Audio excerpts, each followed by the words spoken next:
Jim Harbaugh got a show cause that I didn't exactly agree with. I thought it was a little short. I thought it might be more like a 8-year show cause, a 10-year show cause, but I didn't think he'd get a 1-year suspension.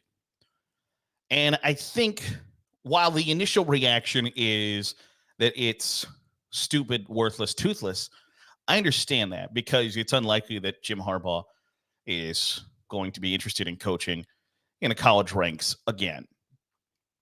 If it doesn't work out with the Los Angeles Chargers, it's likely it for Jim Harbaugh's football coaching career.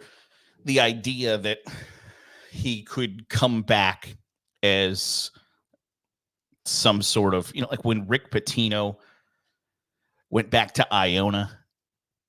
I don't think that's going to be Jim Harbaugh after going to the Los Angeles Chargers. If it doesn't work, or if it does work, it's likely that that's the last chance for him in the NFL. And I don't see him coming back to college coaching anywhere other than the University of Michigan. But it effectively ends his college coaching career.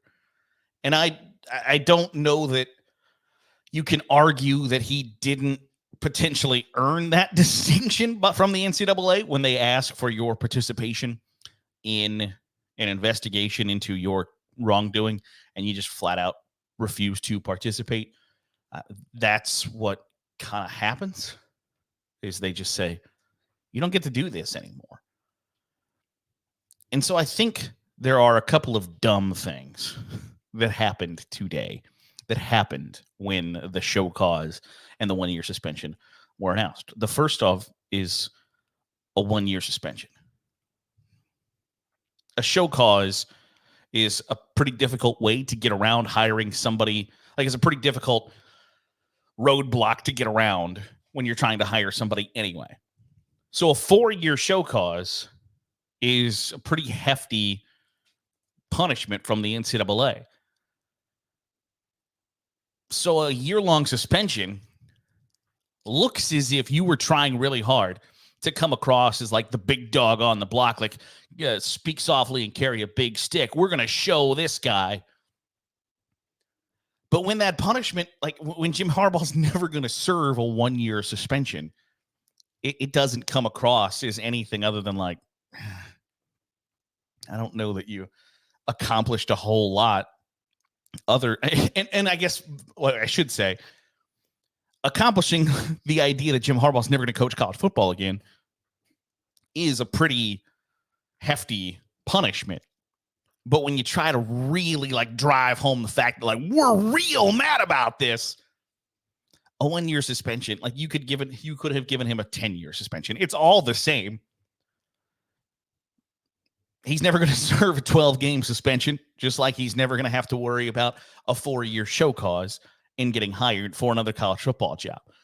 Now, I disagree with the idea of like, because he went to the NFL, the NCAA didn't even need to lobby any punishment towards him. I think that's incorrect because you don't want to give him a safety net, right?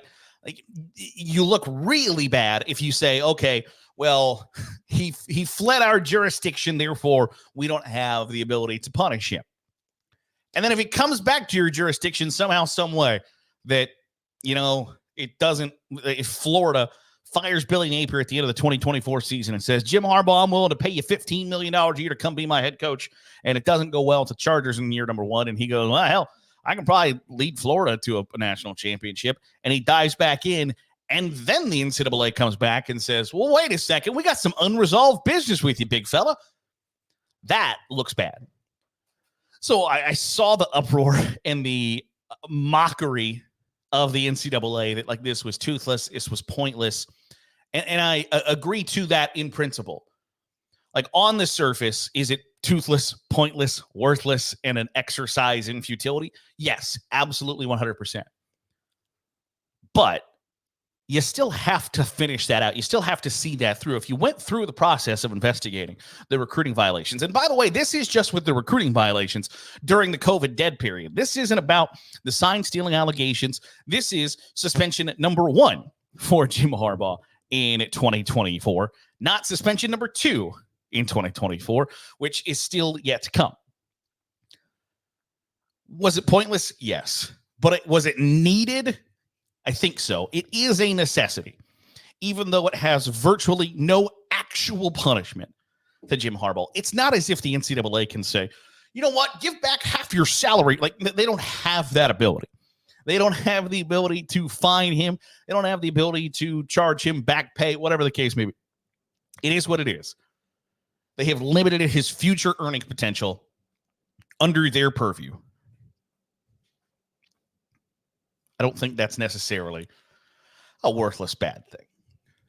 Now, moving on to a different topic of things that are dumb. This really grinds my gears. There is a huge, big world out there outside of college football. And I think at times you can lose sight of that because you're so locked in on what's happening to your team or your coach, your favorite players, your program, that not everybody cares about college football the same way you do, I do, the diehard fan does. And on the NCAA Committee on Infractions, there are 2 members who have degrees from The Ohio State University and 1 that has a degree from Michigan State University. And Michigan fans took that opportunity to question the validity of the investigation, the punishment, etc., because of the members on the committee infraction. Well, 2 of them went to Ohio State and 1 of them went to Michigan State. I've spoken in the past about how I try to, not just on this podcast, but in like life, use precise language, right? If you're going to call somebody a racist, you better have like evidence that they're racist, because that's a hard, it's a big accusation to make. If you're going to question somebody's integrity, somebody's character, you better have a firm place to stand on. And I think that's the situation here. That the idea, and this has been kind of an ongoing theme, and it's not just to Michigan fans, it's to damn near everybody who deals with the NCAA, is that the NCAA is out to get me. Well, the NCAA is out to get you when you've done wrong. And there's like verifiable proof that Jim Harbaugh and the Michigan football program broke these protocols that the NCAA put in place during the COVID dead period. Like, there's a paper trail. It's not just a he said, she said. There's hard evidence that this is true. But then to just flat out dismiss that because, well, 2 of the people went to Ohio State and 1 went to Michigan State. That's an attack on people's integrity and character, that they are inherently biased because of the college they went to, I think is ridiculous. Those people don't view college football the same way you and I do.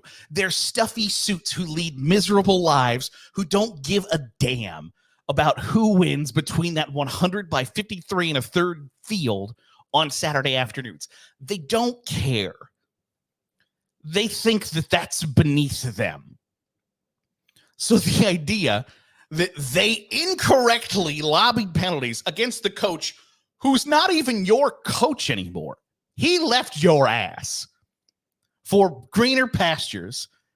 He torpedoed your program, won a national championship, but the things that he did on his way out are going to affect your program for a couple of years now. And for you to still vehemently defend the man who never gave a damn about you is really weird. But the idea that because this person went to Michigan State, these 2 people went to Ohio State, all of this is a sham, none of it's true, is ridiculous. Like, that is irrational, illogical. And sometimes college football is fun when it's irrational or illogical. And then there are times it makes you question the sanity of the people who are talking. Those aren't the fun times. The times where you wonder if you live on the same goddamn planet that they do are not the fun times in college football, illogical, irrational thought processes. So when you're saying that these people are incapable of fairly judging evidence that is put in front of them. Black and white, clear as crystal. You stole fizzy lifting drink. I don't know how you then find there's all of this evidence. And when your defense is, nuh-uh, they went to Ohio State and that one went to Michigan State. You've lost. When you can't argue the central point of what the NCAA says you did, when your argument is against the people judging you, who, let's be clear, again, do not care about college football the way I do, the way you do. They don't care about it. They are not on subreddits. They're not watching college football podcasts on YouTube. They're probably not even watching the games on Saturday outside of whatever's in prime time because they're at somebody else's house, or maybe somebody else in their family is going to watch the game. They can't tell you who the starting quarterback is. They don't know who the wide receivers coach is. They don't have any idea who the hell your favorite team is recruiting. These stuffy suits who run college football don't know their a-hole from a hole in the ground when it comes to the sport or the games.